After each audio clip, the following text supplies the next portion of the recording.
ఆ భగవంతుడు ఎవరి పక్షం? ఒక చిన్న అంశం. ఆ దేవుడు కూడా అంతే, అన్నీ ఉన్న వాళ్ళకే ఇంకా ఇంకా ఇస్తాడు, లేని వాళ్లకు అసలు పట్టించుకోడు అనే నిష్ఠూరపు వ్యాఖ్యానాలు తరచూ వింటూనే ఉంటాం. అదేంటి అలా అన్నారు అని అడిగితే, ఫలానా వాళ్ళకి అంత డబ్బు ఇచ్చాడు, నానా కష్టాలు పడుతున్న మాకెందుకు చిల్లి గవ్వ కూడా ఇవ్వడు. శ్రీమంతులంటేనే భగవంతుడికి కూడా ఇష్టం. మనలాంటి నిస్సహాయులు నిరుపేదలు ఆ దేవుడికి కనపడరు. దీన్ని బట్టే తెలుస్తోంది కదా ఆయనకి పక్షపాతం ఉందని అంటూ నిలదీస్తారు. నిజంగా దేవుడికి పక్షపాతం ఉంటుందా? మరి పరిశీలిద్దాం. నిజమే, ఉంటుందేమో. ఉంటే ఎవరి పట్ల ఉంటుంది?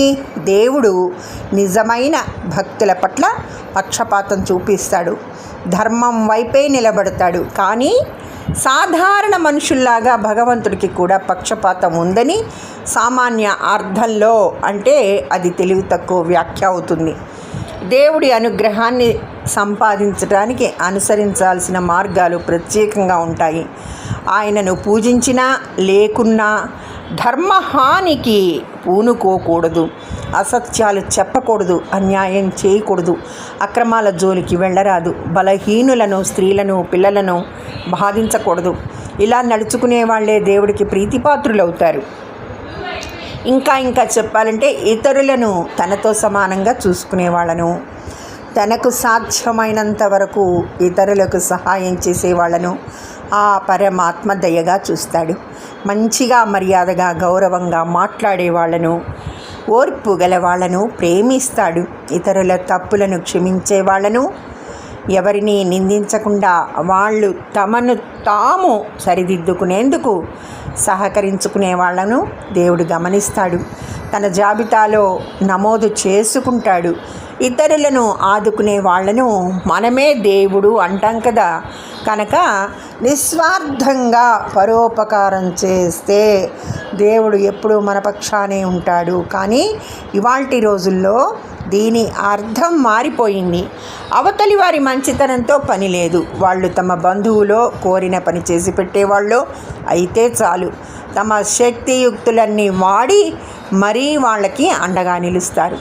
ధర్మాధర్మ విచక్షణ ఉండదు. నవ్విపోదురుగాక నాకేటి సిగ్గు అని నిర్లజ్జగా పక్షపాతాన్ని చూపించేవాళ్ళు లోకంలో కోకొల్లలు. గుణగణాలతో నిమిత్తం లేకుండా పరస్పరం వంత పాడుకోవడానికి ఇరుపక్షాల్ని దగ్గర చేసే విషయాలు ఏవో కొన్ని ఉంటాయి. అలాంటి రాగద్వేషాలు మనుషులకు మాత్రమే పరిమితమైనవి. వాటిని దేవుడికి ఆపాదించి ఆయనను నిందించడం సరికాదు. భగవానుడు ఎల్లప్పుడూ ధర్మపక్షపాతి అని గ్రహించాలి. ఆయన ఎవరికి భయపడాల్సిన పని లేదు, ఎవరి నుంచి ఏమీ ఆశించాల్సిన అవసరం అంతకన్నా లేదు.